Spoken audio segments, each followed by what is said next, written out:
Well, good day, wherever you are in this world. I greet you from a very sunny winter's morning in Brisbane, and it is fantastic to have you part of this webinar where we're just going to take some time to discuss what are some of the realities our people are experiencing and their perception, and a way in which we can build trust and relationship, have a deepness of connection, but also offer support in a way that is going to bring about the changes we would like to see within our organizations, in our safety culture, and in a way that we can make better strategic decisions to be far more effective in what we are doing. Now, I have really had a blessed life, a fortunate life, and I'm just going to push that back for a moment. I've had the joy of doing a master's degree in leadership and a doctorate degree in strategic leadership. So there is something of an academic background, but for me, what's really been great is the privilege to have traveled the world, to have worked with so many different organizations.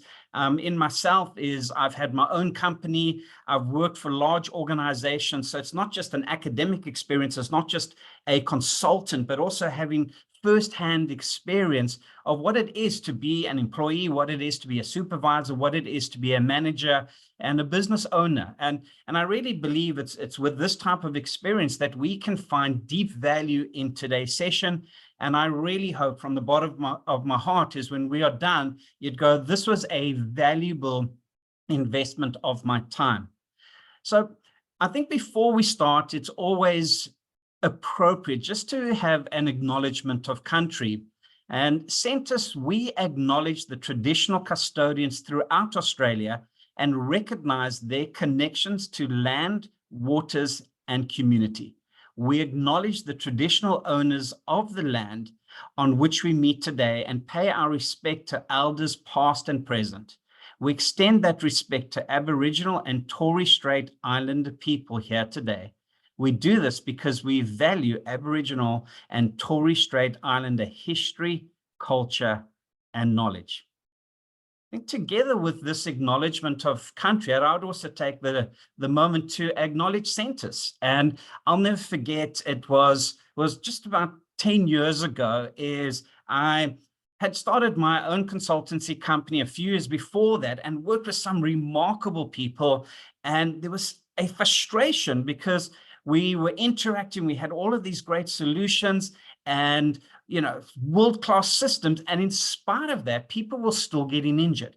And there was this, how can it be? Because we're working with smart people, we're working with committed people, we're working with dedicated people, and yet these things are still happening. And I was frustrated, and I was really questioning my personal effectiveness as a leader, as a consultant, and was just so fortunate to bump into one of a Sentis consultant, and he started to explain what Sentis is about, how they approach safety. And the more he spoke, I'm going, oh my goodness, you have something here that while it is not the silver bullet, because I don't believe there is such a thing, but there is definitely a truth and an understanding that if we take these concepts and apply it, it will make a significant difference in just how effective we are in creating the safety culture that we are looking for.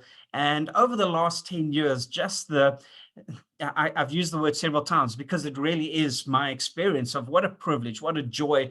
I've just been so fortunate to be on the Centus team in a variety of roles. And I love it because this happened last week, and it happens so often is we'll get this type of response to go, 10 years ago, 5 years ago, 15 years ago, I was at this company and we went through the training and it made such a difference. And I'm now at this company. Can you help? Can you come and assist? Can you, provide the similar services? And I'm going, oh, obviously. But the fact that 5 years ago, 10 years ago, 15 years ago, you had this exposure and you still remember some of the concepts, there's something of a deep satisfaction. And what for me is more than that, because it's not an exception, is like constantly hearing this type of feedback. And personally, I think my biggest moment is I was working with an elderly gentleman. Well, he was part of a team, and he was late 60s. Retirement was just over the corner for him, and very gruff individual, very tough and, kind of not, didn't have that great personal skill approach to him. And he came to the first program, oh, this is a waste of time, and I don't want to be here. And I'm, okay, not a problem. You feel free to leave at any time. No one wants to force you. And no, I've got to be, and he had that type of mindset. And it's just so beautiful that we finished the 2 days, and then we had a gap. And then the second module was a couple of weeks later. And I remember as we came into the second module, he pulled me aside, and this elderly gentleman, and it's not just of his age, but just because of the roughness and robust of his personality. And he just starts to cry. And I'm like, sir, what's going on? He says, you know what? It's the first time in years since my wife started to love me again.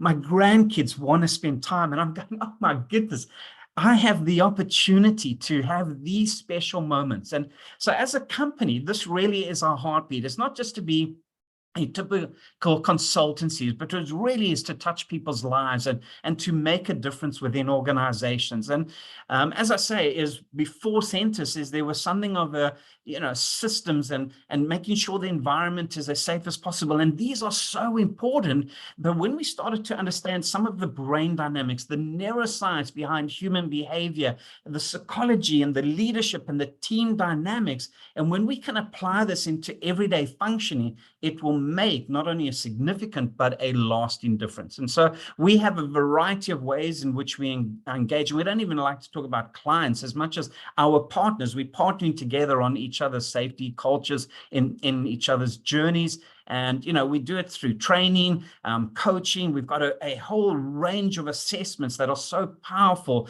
that when we get the insights from those assessments, we now can make quality, strategic, intentional decisions. And so, for me, this is not just a job, it's a passion. And it's great to be able to share this with you and just to spend some time together.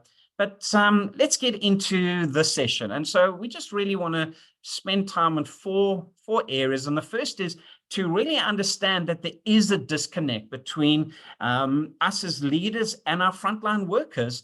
And what are the implications of this when we do not understand how our people are seen and experiencing safety? Then what can we do to understand the workers and their experience, that we come onto the same page so that we can not only build relationships, because that must probably be the most important, but also using that understanding, their perspective is how can we bring about the changes we would like to see, not only to set them up for success, but to have just a effective organization that at the end of the day has a safety culture that's making sure that everyone is going home in the way that we'd like them to. And then what are some of the strategies that we can improve psychological safety and two-way communication? So we'll end the session with that. So I think maybe from the start is just to bring something of a clarity.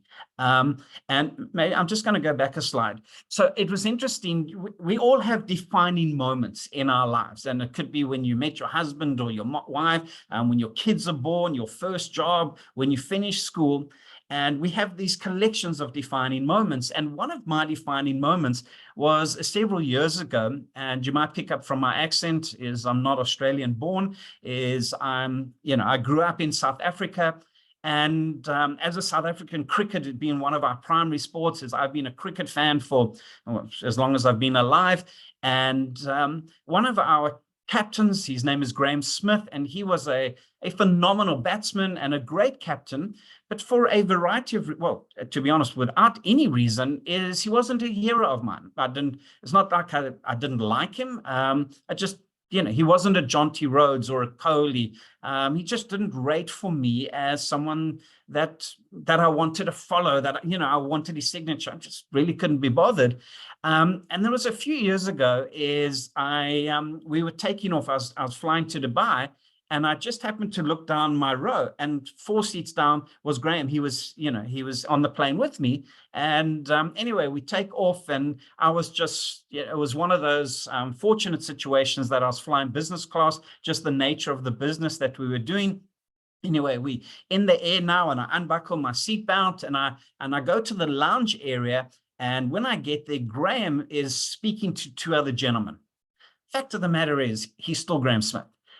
He is a hero within our nation. He's been an incredible ambassador for the sport in many areas.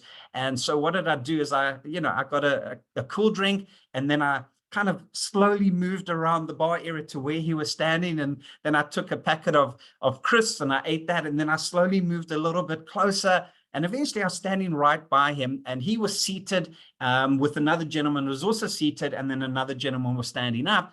And I was now in their proximity, and I said, listen, Graham, I know, everyone would ask you for a photo, but would you mind taking that? I could take a selfie with you. And I was expecting him to respond in one of two ways, and I would have been happy with either way. The first is going, listen, with all respect, can't you see I'm talking? Come back at a later stage. And I think that would have been a fair response, because I was being rude. I was interrupting the conversation. Or the second one is a kind of, yeah, okay. And then you do the selfie over there, and either I'm blurred or he's blurred.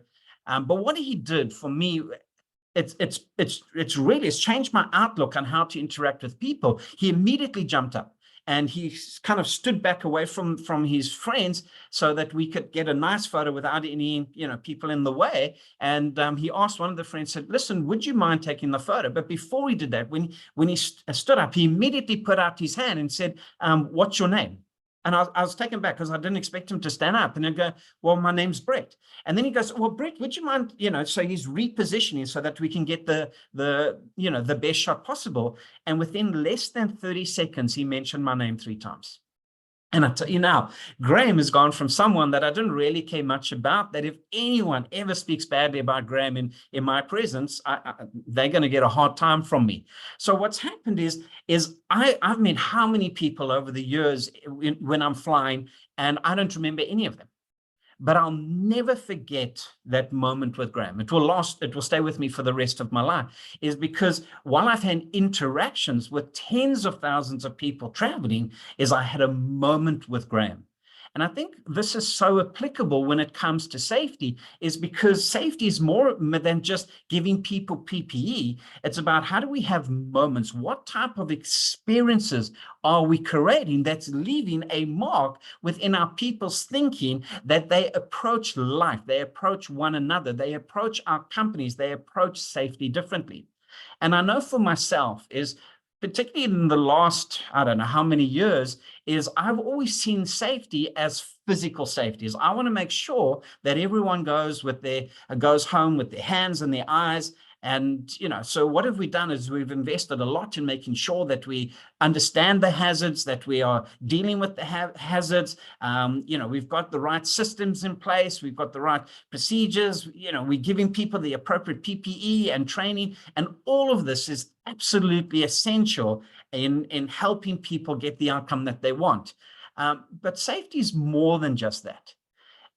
It's not just my physical safety, but it's also understanding that how safe am I from a social experience.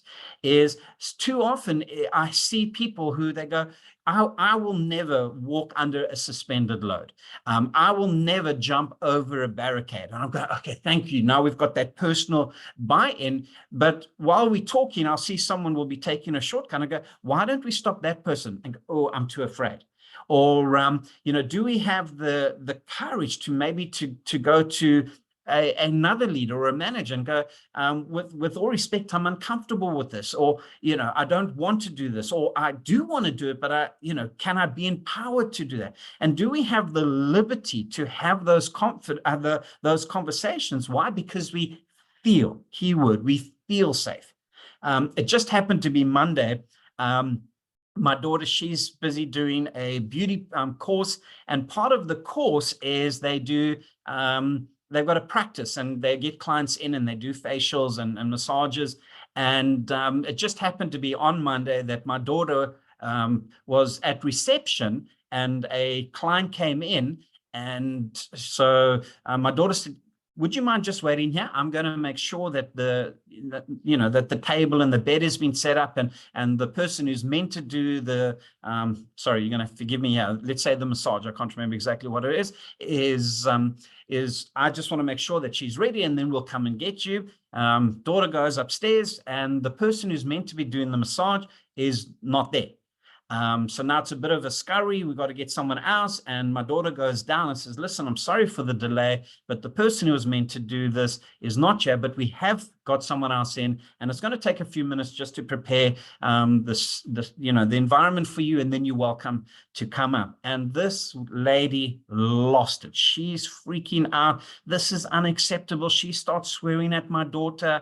So the manager of the program comes down and calms the situation down. And my daughter says, can I get you a refreshment? And this lady just points at my daughter and goes, don't you ever, and then just a whole lot of swear words. And now she's sharing this with me, and I'm telling you, I'm just getting absolutely livid. And I go, so what happened? And she's going, you know what? The teacher said, don't worry, go stand over there. I'll chat to you in a moment. Spoke to this client and say, with all respect, we don't talk to our people here like that. And in fact, we are so adamant, and this child is so important to us, is you are no longer welcome to come here anymore. And there was something as a father to going, oh my goodness, isn't it great that her manager is taking care, is making her feel safe?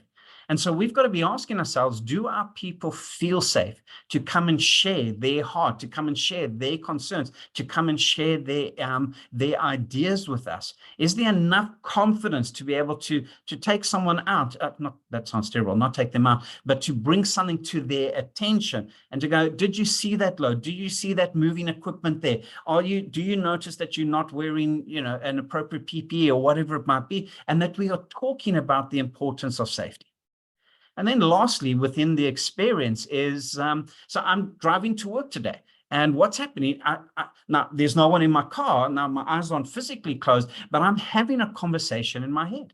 And I'm seeing already, I mean, it was hours before the session, but I'm seeing myself go through the presentation, and I'm going through all the slides, and I'm having this conversation with myself. And we've got to be asking ourselves, when our people are driving to work, when they're driving to site, is what are they thinking about? What's the language, the conversation within their head? Are they going, oh, I can't wait to go to work. I'm going to have an opportunity to make a difference. I'm going to have an opportunity to accomplish. I'm going to have an opportunity to engage, because I'm going to have a moment. I'm not just going to do a job. I'm going to have a moment today. Or they go, oh man, I'm stressed. I've got to see this person again. And I know that that's going to be uncomfortable. And so what's happening, they haven't even got to work, and they're already stressed out. There's tension in their body. Their zeal and desire to do something exceptional has just expired. And so what are we doing as leaders intentionally to go, no, the thoughts in our people's heads is they want to be committed to safety. It's not that they must be, is they want to be. They want to be team members. And so us having an understanding of the thought process, the experiences of our people really enables us to be far more effective in our interactions, just as Graham had with me, because I didn't have an interaction with him. I had an experience. I had a moment. And so let's not just waste a day. We're going, I have a meeting today. How am I going to make that a moment? Today, I'm going to do a safety walkabout. How am I going to go just from doing a walkabout and ticking it as a task accomplished, but to going, no, I'm going to touch people's lives in the way in which I interact with them. So what we're going to be talking about today has come from a research. So we've been doing research for over a decade now. We've got a whole variety of different projects that we have done that's given us a whole array of outcomes. And if you go on our website, pretty much all of that will be there to your access. This is one project that we did in the last 2 years, and you're welcome to take a shot of the code there, but we'll also give you access to this at the end of the session. And so this session is only one aspect of what we found in this survey that we did. And we can give you access to the whole report for everything that we found.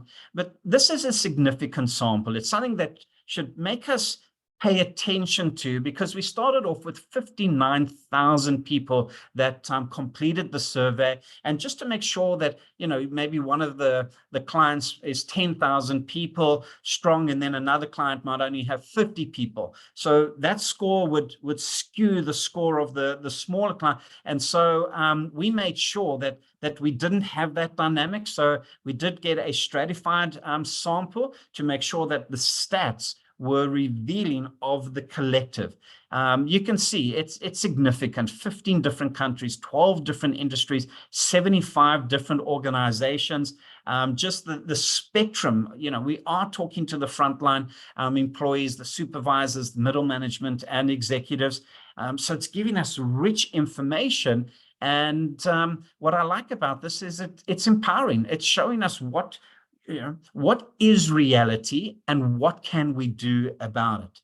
So what came out in the one area that we're going to be talking about for the next 30-40 minutes is that the frontline employees have a different perception, a different experience when it comes to safety than that which supervisors and managers have.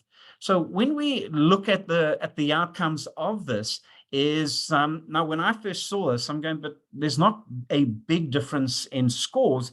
But when you take it from a statistical perspective, this is significant. This is, for me, I go, oh, that's a 2 or a 3 point difference. But when you understand the research and you understand how stats work, this is saying here is a challenge that we need to take note of and that we want to give it attention.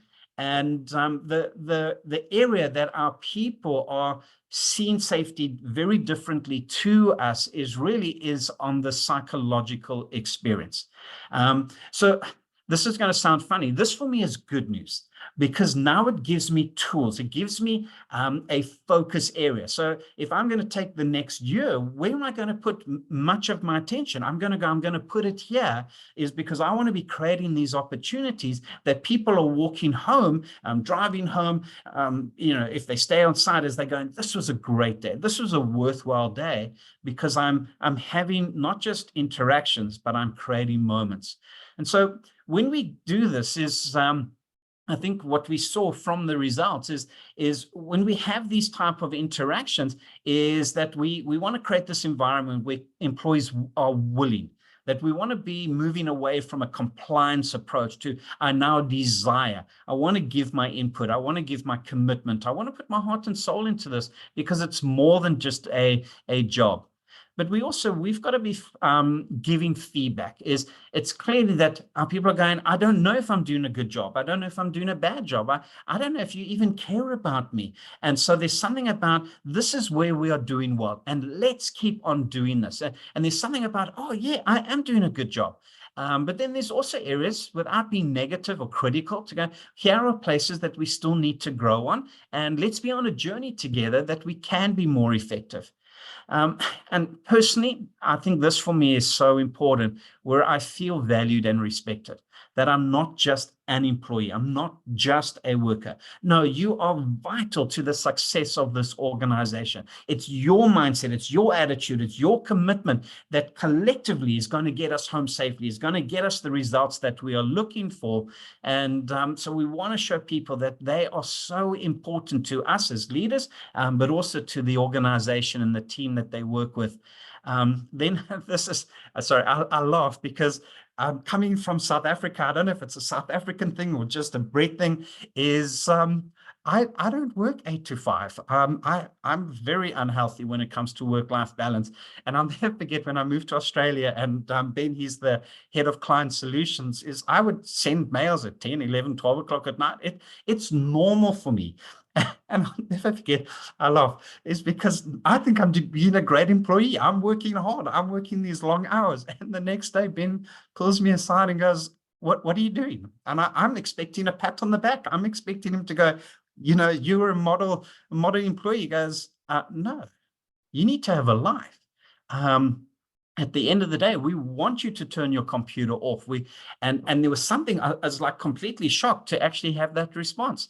Now there's times that we're traveling and, different time zones, and, I've got to work at night, and, but as the norm is, we want people not to only do a good job, is we want them to have a life as well. And sorry, just because it happened recently, is we had to do some work over the weekend, and I go, okay, I'll do that, because it just doesn't bother me. And he's going, no, you won't be doing it. And I'm going, but why not? I want to do it. I actually looking forward to it. And no, we have someone else that would do it, because I know if you do it, you'll be tired on Monday. And I'm going, oh, Ben, you've got such wisdom, not only wisdom in how you are working with me, but thank you that you care about me. So it's just such a wonderful experience. And then it is saying, it's not, because I hear this so often, is leave your problems at home, leave your problems at the gate. And I'm going, how do I do that? Because I've driven here and I've been thinking about all of these things. And maybe it's not just work, is, I'm thinking about Carissa's experience with the lady that was so unrealistic, and it's playing on my mind. And I bring that right to the gate. And when I drive through, I'm driving through with that on site. And guess what? It's possible that I'm consumed with those thoughts, that I land up doing something that is going to put me in harm's way. And it's just understanding that that's who we are as people. It's not about right or wrong. It is just what it is. And how do we deal with these dynamics?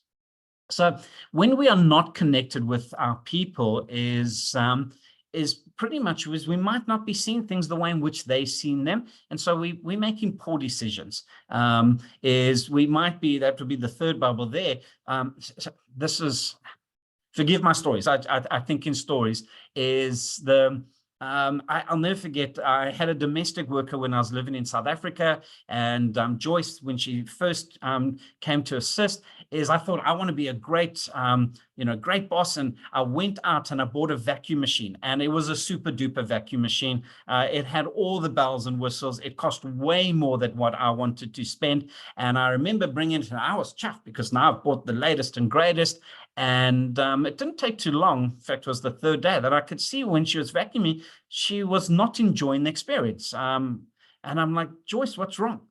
She says, it's too heavy. I go, what do you mean?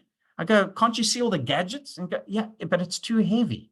And I've got to go upstairs and I've got to carry this. And I'm going, oh my goodness, here I've spent money thinking I was a great boss. Here I've spent money thinking that I'm going to make a difference. And Joyce is going, the thing's too heavy. And I, why? Because I'm not seeing who's vacuuming. She's vacuuming. I'm not vacuuming, but I didn't take the time to speak. And so what happened? I didn't get it. I didn't understand. But when I took the moment to talk, is I'm going, well, I wasted a whole lot of money. That really makes me upset. But let's get something that's going to assist, and that we are making quality decisions. So I think maybe two things before we progress is, see the value of diagnostics. And as Centus, we would love to help. If you go in, we don't really know where our people are at. We don't know the maturity of our safety culture. You're welcome to reach out to us, and we can help you, because we have a spectrum of diagnostics that can assist. But within your own company, within your team, is you simply have conversations, or there's a variety of engagement forms that you can use. But instead of making assumptions, let's get the information. Now, whether you have or you haven't, is the research is telling us that there are 4 things that we can do. And more than likely, these will be applicable irrespective of your results. And we're just going to take, I've got about 20 minutes left, is just to unpack each of these in a way that can just empower us to be more effective as leaders. So we're going to just start off with creating a culture of psychological safety. I've already started to touch on that. Is just to really is exploring the notion of where am I not spending my time, but where am I investing my time, relentlessly seeking our people's input, getting their understanding, getting their input. And then how do we collaborate and break down silos so that collectively is we are all winning? So let's jump into the first one, is the psychological safety. So I'm concerned about my people's physical safety. Without a doubt, that is a priority for me, but I want to look beyond just a physical experience. But I want to make sure that when they come to work and when they drive home, is they go, and this was a great day. This was a meaningful day. This was a safe day. Not only physically, my body, but also in my social dynamics, in how I experience my team, how I experience my leaders, but also within my own mental wellness. And so how can we do this? I think, first of all, it's just simply allowing, well, first for us to be open and honest, and allowing our people to be open and honest, to go, you know what, I'm struggling with this. I'm frustrated. I'm annoyed. I'm angry. So it's not coming along and say, well, you may not feel that way. No, I do feel that way. I'm excited. I'm ecstatic. I'm enthusiastic. I'm cautious. I'm nervous. And it's allowing people just to be themselves. It doesn't make it right. It doesn't make it wrong. It is just what it is. And do we create the space for people to be themselves in that moment? Because right now I could be anxious, but in half an hour I could be excited. Right now I can be livid. But in an hour later is I can be full of enthusiasm, and it's giving people that space to go, let's just talk, let's just be real, because when I know that someone is angry, well, then I can find out why you're angry. And okay, well, let's fix that. Let's solve that. Let's deal with that. Why are you excited? Why are you enthusiastic? Okay, well, that's awesome. How do we repeat that? How do we continue to build that? And in that process is what's going to happen is that we're going to be developing trust. And trust is an emotional glue that keeps everything together. And when we don't have trust, it becomes so challenging, so tiresome to move in the right direction. And I think there's a quandary when it comes to trust, because there's a true statement: trust is earned. And so I've got to live a life. I've got to be the type of leader where I earn the right to speak. I earn the right for people to trust me. And so my people must also earn the right. They also need to develop, or give, that I become trusting of them. But it's got to start somewhere.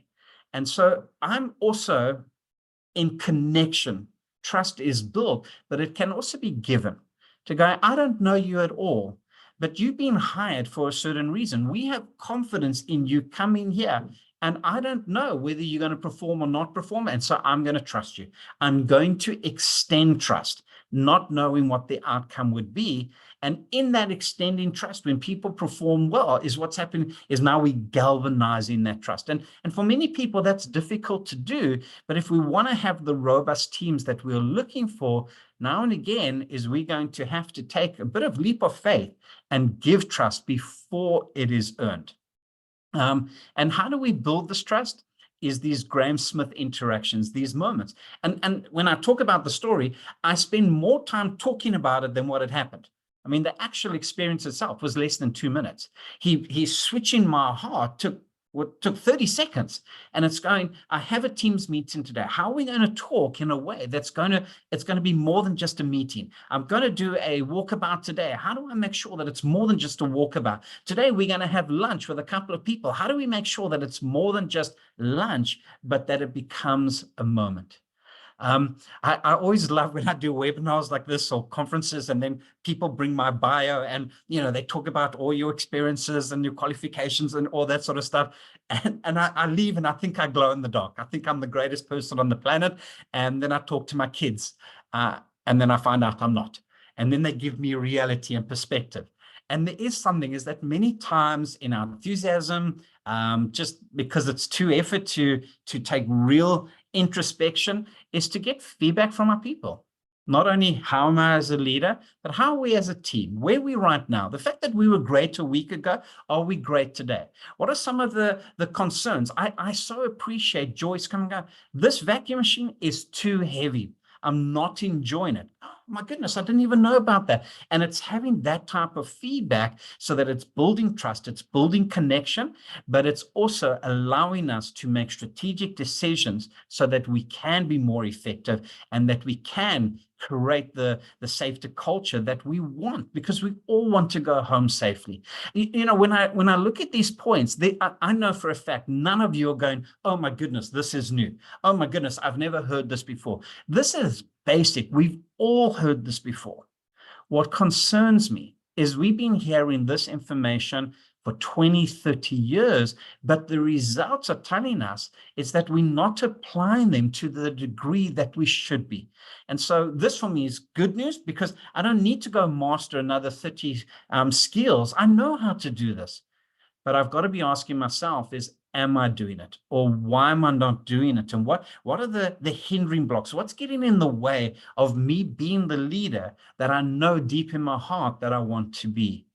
And I think the last point, Chair, is treat people like the experts they are. And this sounds trivial, and I don't want to be demeaning, but the best person who can vacuum in my house back then was Joyce. That's what she did. I'm going to take her advice. You know, now again, I don't want to be belittling because I also can vacuum, but many times as I'm in my office, I'm not the construction worker. I'm not the person dealing with cattle. I'm not the person that's dealing, you know, working at heights. I'm not the person that's underground blasting. And so I'm fairly sure that if someone taught me, I could do all of those things, but I'm not the person doing that. So the person who knows best is the person that is blasting, is the person that is drilling, is the person that is laying cement, is the person mustering the cattle. They're the experts because they're doing it. And it's about interacting and having these type of conversations that, while so easy, it really is easy. Is it happening? That's the question we must be asking. And if it's not happening, why is it not happening? Deal with those issues so that when we do go out and we do have conversations, that we're getting maximum benefit from those moments. Then how do we invest our time? And I love this word invest, because we're all busy. I've yet to meet a non-busy person. I mean, everyone is busy. And what I love about this concept is what we're busy with tells me what's important. So, you know, people go, well, I'm fairly sure some of you sitting right, you know, on the webinar right now, and you're thinking, oh, this person should have been here. And you go, well, why aren't they here? It's because more than likely I was too busy to attend the webinar. So what they're saying is what they're doing right now is more important than being at the webinar. And it might be, it might not be. And so I've got to be asking myself, is that which I'm doing on a day-to-day basis, that's my priority, but is there things I should be doing that will give me more value? And so I'm going to invest because I'm spending time right now doing this, this, and this, and it's not getting me the outcome that I'm looking for. So I'm really curious, and no one's going to know who answers. So this is confidential, but would we just take a moment to go, when we are out of our office, so now we're getting to where our people are at, is just being true, is do you hardly do this? You just simply too busy, don't get out there, or you do spend time in the field, but it's normally, you know, it's something that is scheduled. It's a formal opportunity. Or you're going, no, I have informal, I make sure that I get out, but it's not happening all the time. They might, you know, for a variety of reasons. Or do you go, no, I make it a priority and I'm out. There's formal occasions. I've got to do a VFL or a safety walkabout or a gamba walk. But there's also other times that I go out just to connect. So yeah, I'd love to hear from you. Let's see where we are sitting as a collective.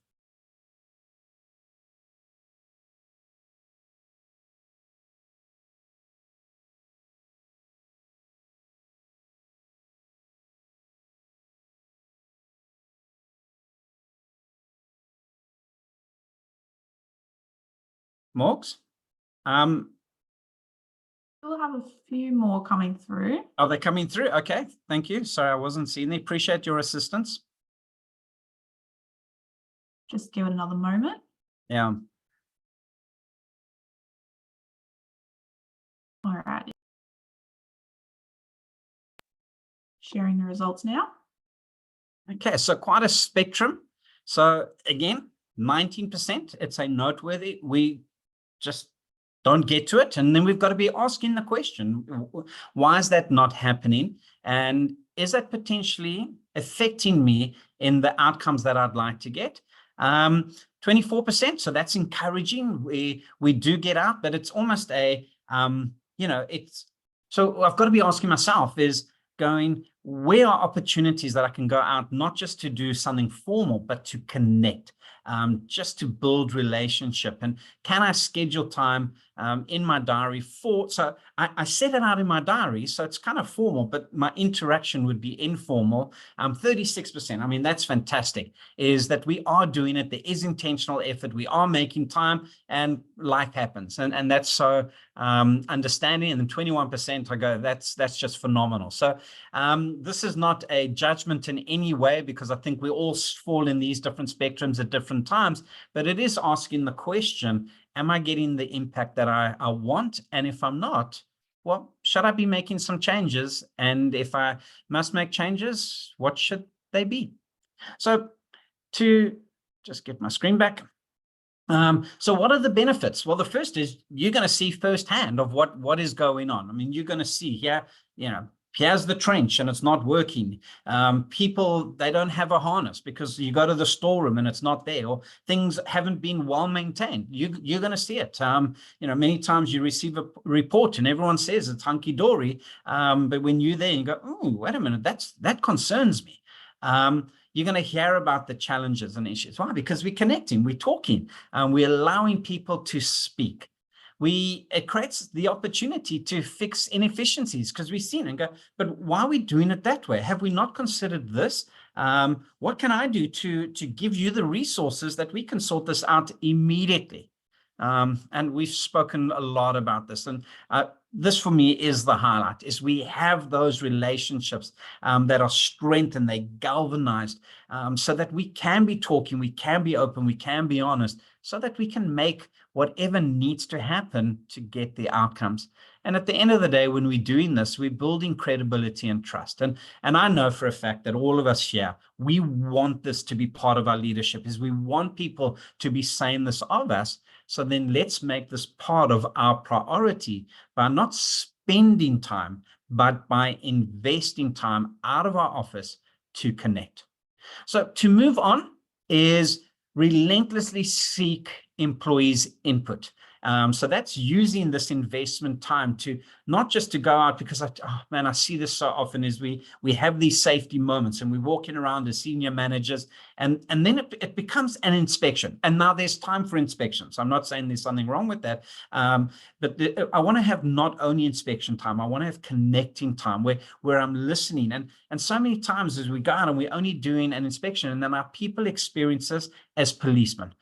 They experience us as authoritative in just how we communicate. And I go, no, I want to do inspections. I've got to know what's going on, but I also want to get your insights, because you are the experts.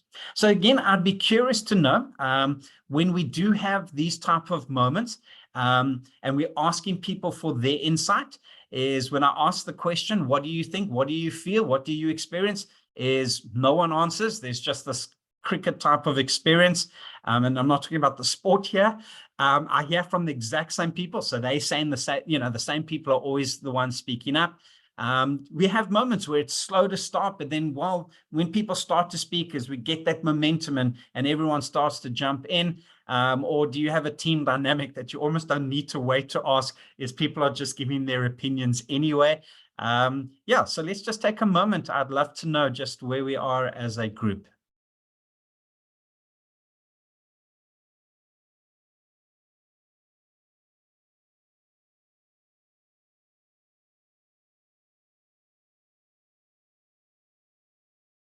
Just give you another moment on that. Thanks, Morgs. I so appreciate you. Have been awesome the last couple of days, and today this webinar wouldn't be anywhere a success if it wasn't for Morgan. So. Oh, thanks, Brett. All right, I'll stop it there. Excellent.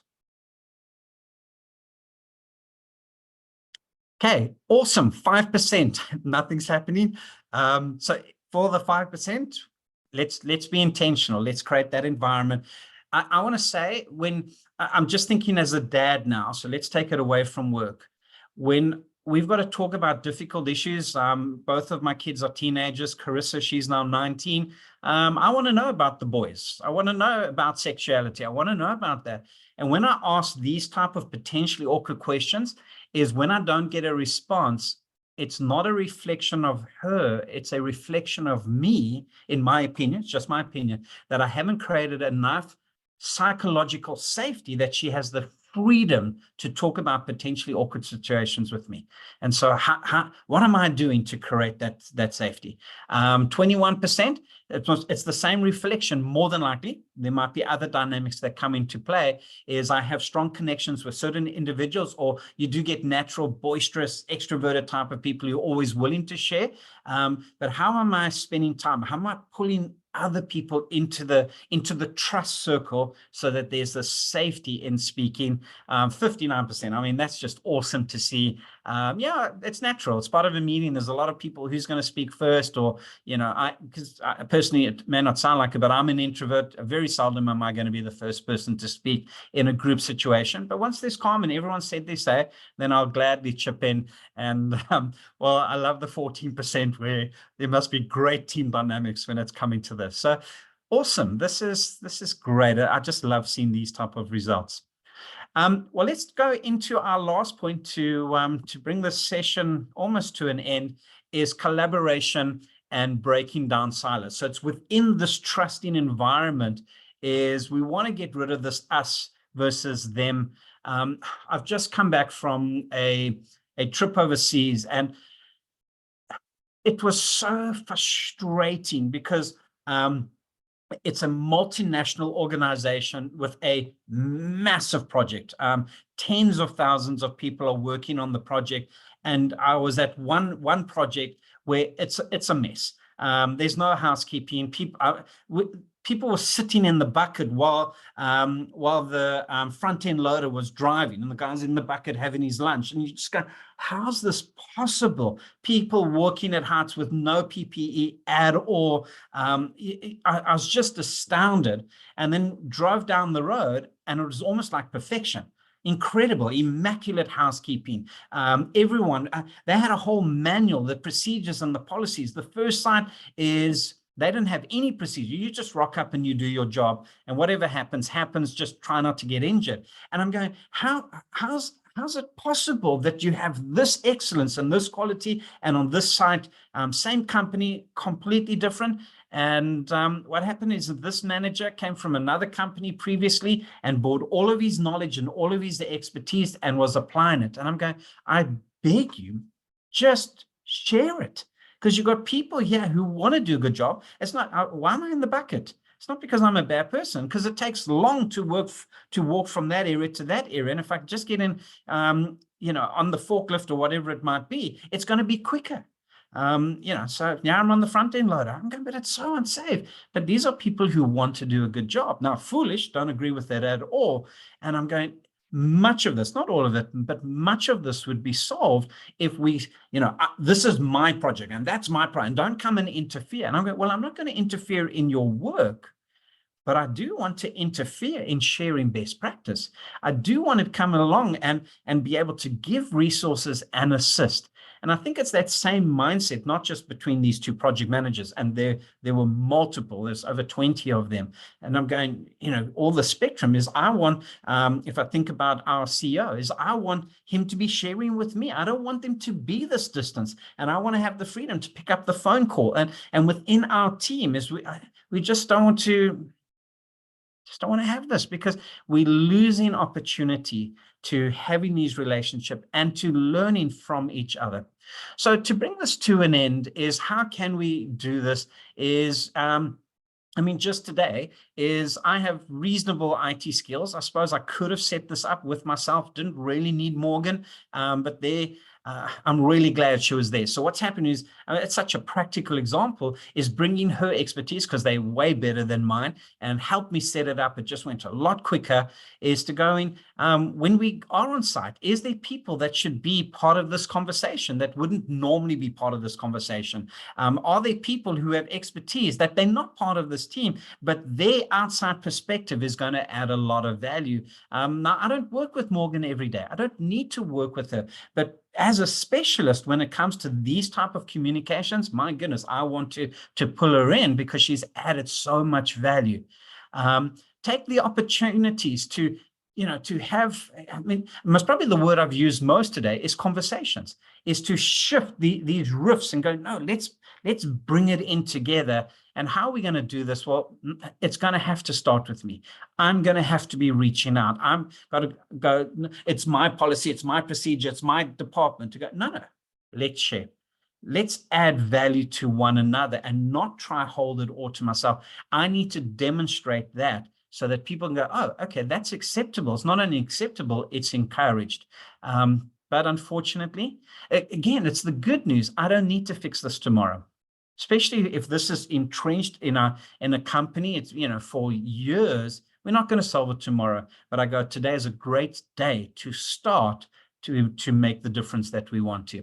So thank you so much. It's really been awesome, at least from my side, to spend some time with you. And I really hope that something has stood out that you can take and use immediately and go, how do we create the psychological safety, not just physical safety, for our people, that they have the same experience that we do? How are we investing our time so that we are creating that? Let's constantly, because our people are experts in what they do. And if they're not, well, then let's train them to be them. And then how do we look beyond ourselves and going, let's do this as a collective? So as I said in the beginning, this is part of a research project that came over to you, and there was so much more than just what I spoke on today. And if you would like to receive a copy of this, you're welcome just to click the yes button, and Morgan and her team will make sure that you get a copy. Morgan, can I go to the next slide, or do I need to hold this up a little bit? You can keep going, all good. Okay, magic. Then we are so chuffed at Centus. It's come with so much effort and so much passion. Is we have recently created what we talk about our positive safety community. So it's an online platform where we have just put a whole lot of resources that people can use, that can empower you, that can give you understanding, perspective, that are so supportive. So you are welcome to become part of this community and just make use of the resources. But also for me, what's really great is the opportunity to speak to people outside of Centus, but people that are also in your industry, and to be able to ask them questions and say, how are you using this? Or maybe ask people from different industries to get their expertise. But also, so many of you are incredibly resourced. You have so much expertise and experience yourself. And what a beautiful opportunity to be able to share that with other people, other leaders who want to grow and become more effective. So I really want to invite you to come and join this community. It's free of charge. And let's make a difference globally in the lives of so many people. There is also an upcoming just conversation online in July. So if you're on the platform, it will give you all the information. Just how do we have these conversations? How do we have these Graham Smith moments, and then able to give effective feedback? So I have on my watch another 5 minutes. So it's been awesome to be with you. And I'm going to stop sharing right now. If you have any questions or comments, let's just take a moment, and I will try and share to my best ability, or we tap into other people's expertise. So Great. So we've had a few come through, Brett.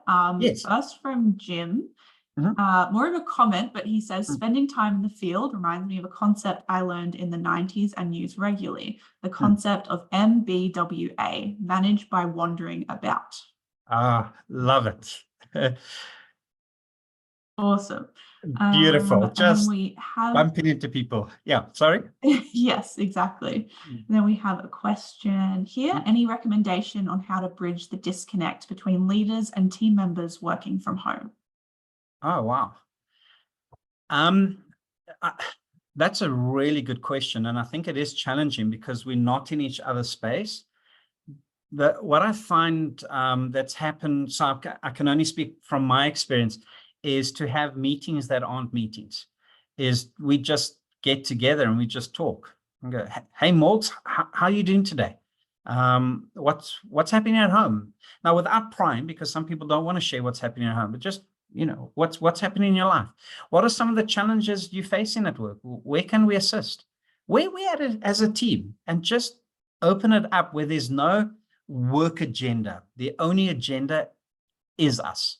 And we just take a moment to talk, to discuss, and put it in the diary. I know with us is we have a daily check-in with each other, and it is work related to what are we going to do in the day, but it is also starting where are we at. So we kind of combine the two. And then at the end of the week, is we also just have a time to wrap up the week, where it literally, what was the week like? And obviously it gravitates towards work, but it's not about the work, it's about the conversations. And then we do have a regular, once a term, no agenda, just sitting and talking. So I hope that's helpful. It won't be an extensive answer. I don't know, Morgs, if anyone on the chat, if they've got an additional comment to that. Not on that one, but we did have another question come through from Kat. They said, how can leaders be encouraged to recognize their role in leading safety cultures, especially when there are cultural differences and language barriers between them and their workers? Yeah, that is the question. That one's not going to be solved with one issue. So I don't know, this is about 20 years ago, so please don't hold me to this, but I grew up where excessive speed was normal, was acceptable, and there was almost no consequences. So as a young driver, I frequently drove at 160 k's an hour.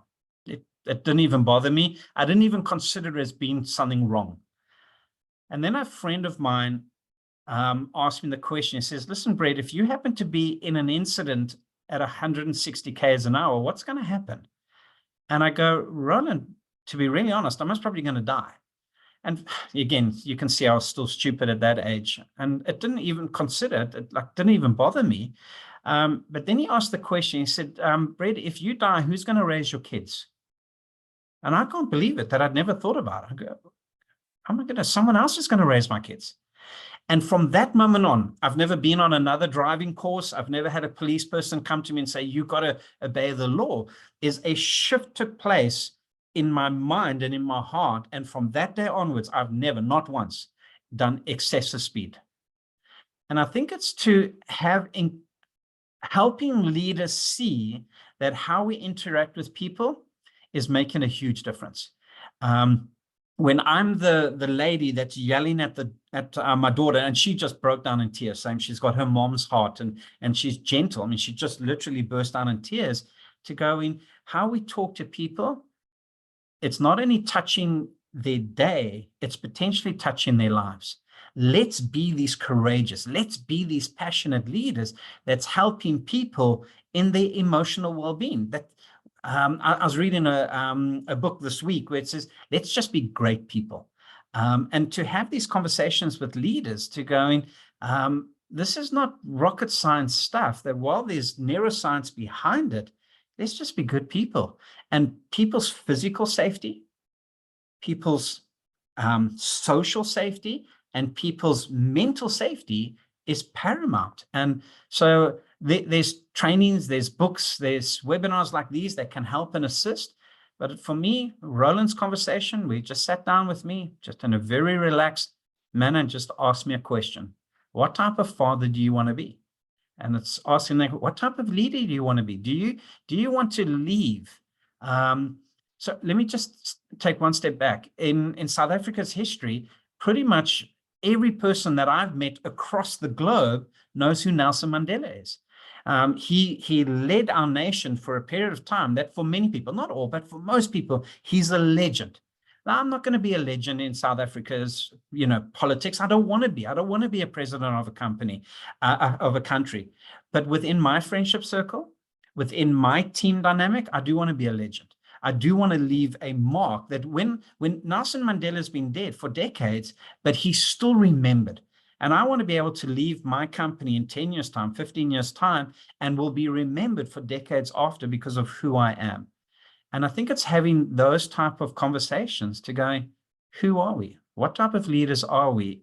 In a way where safety is not something that we do because it's part of the law or the regulation of company policy. We do safety because we care. It's who we are. And that includes physical safety. It includes mental, individual safety, that psychological safety, as well as that social. So I hope that one gives at least a starting point, because that one, great question, and it's very complex. And yeah, this is just one approach to that.